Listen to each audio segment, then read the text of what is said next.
হরে কৃষ্ণ। প্রিয় দর্শক, শ্রীমদ্ ভাগবত গীতা জ্ঞান অর্জন করার জন্য আপনি আমার চ্যানেলটি সাবস্ক্রাইব করুন, সঙ্গে থাকুন এবং ভিডিওগুলি সম্পূর্ণ দেখুন। আজ যে বিষয় নিয়ে আলোচনা করব সেটি ঋষি দুর্বাসার বিষয়ে এবং শকুন্তলাকে কেন অভিশাপ দিয়েছেন ঋষি দুর্বাসা। আসুন শুরু করি। ঋষি দুর্বাসা হলেন প্রাচীন ভারতীয় একজন ঋষি অত্রি ও অনুসূয়ার সন্তান। দেবতা শিবের ক্রোধের থেকে জন্ম এই ঋষি দুর্বাসার। তিনি ক্ষিপ্ত প্রকৃতির ছিলেন, তাই তার নাম হয়েছিল দুর্বাসা।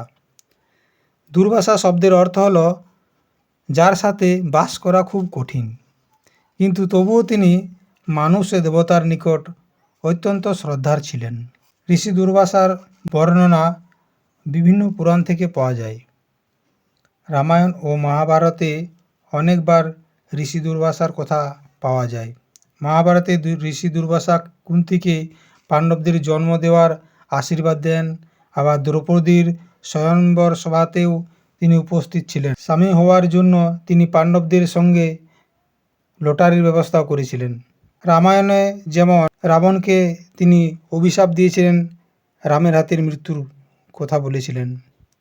আবার এক জায়গায় মহাকালের সাথে শ্রীরামচন্দ্রের গোপন একটা আলোচনা ছিল।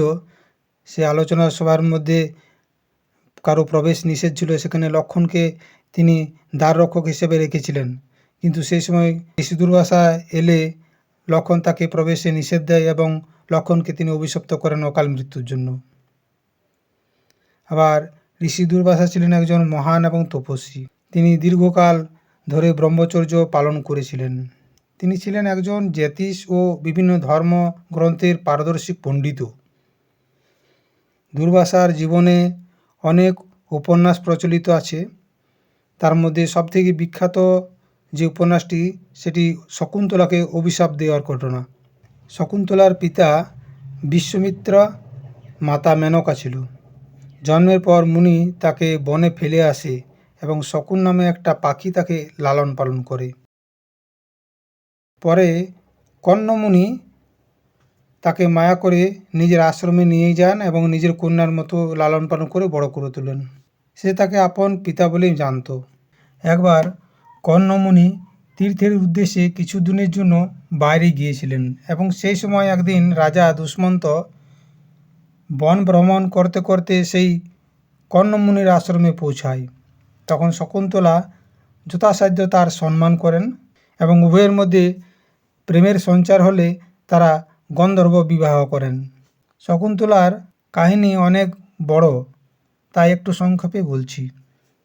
গন্ধর্ব বিবাহ এক প্রকার বিবাহ প্রচলন ছিল, যে বিবাহে পিতামাতা বা কোনো আত্মীয় স্বজনের অনুমতি না নিয়ে করা যেত। ঋষি বিশ্বামিত্র এবং মেনকা এই গন্ধর্ব বিবাহ করেছিলেন।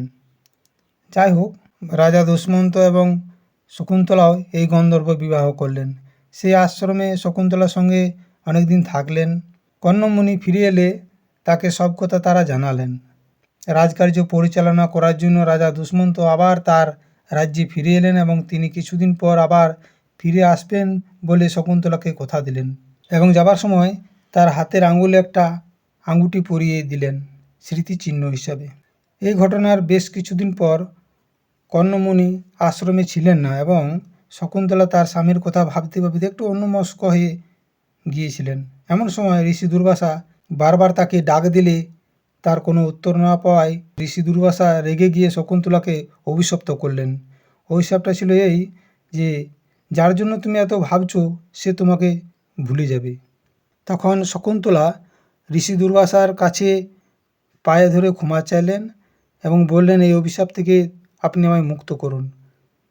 তখন ঋষি দুর্বাসা সান্ত্বনা দিয়ে তাকে বললেন, যদি কোনো দিন রাজা দুষ্মন্তের দেওয়া কোনো স্মৃতি জিনিস রাজাকে দেখানো হয় তাহলে তার সমস্ত কথা মনে পড়ে যাবে। এদিকে শকুন্তলা গর্ভবতীও হয়ে গিয়েছেন। শকুন্তলা বেরিয়ে পড়লেন রাজার উদ্দেশ্যে। রাস্তায় খুব পিপাসা পায় এবং একটা পুকুরে জল পান করতে গিয়ে রাজার দেওয়া সেই আংটিটা জলের মধ্যে পড়ে যায় এবং হারিয়ে যায়। বিনা প্রমাণে গেলে রাজা তাকে অস্বীকার করে। মনে দুঃখে বাড়ি ফেরার পথে মা মেনকার সাথে তার দেখা হয়। মা মেনকা তাকে তার আশ্রমে নিয়ে যায়।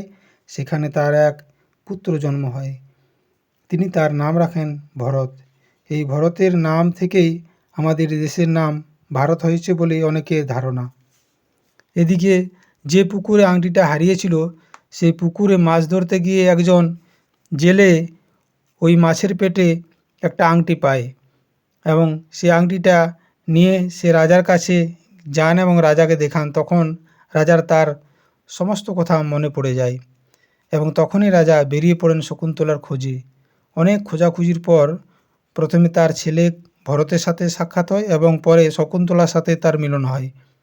রাজা দুষ্মন্ত তাদের সঙ্গে করে নিয়ে আবার নিজের রাজ্যে ফিরে আসেন এবং সুখ শান্তিতে অনেক দিন রাজত্ব করেন। বন্ধুরা, এরকম আরও ভিডিও পাওয়ার জন্য চ্যানেলটি সাবস্ক্রাইব করুন, সঙ্গে থাকুন, লাইক করুন, শেয়ার করুন। ধন্যবাদ। দেখা হবে পরের ভিডিওয়।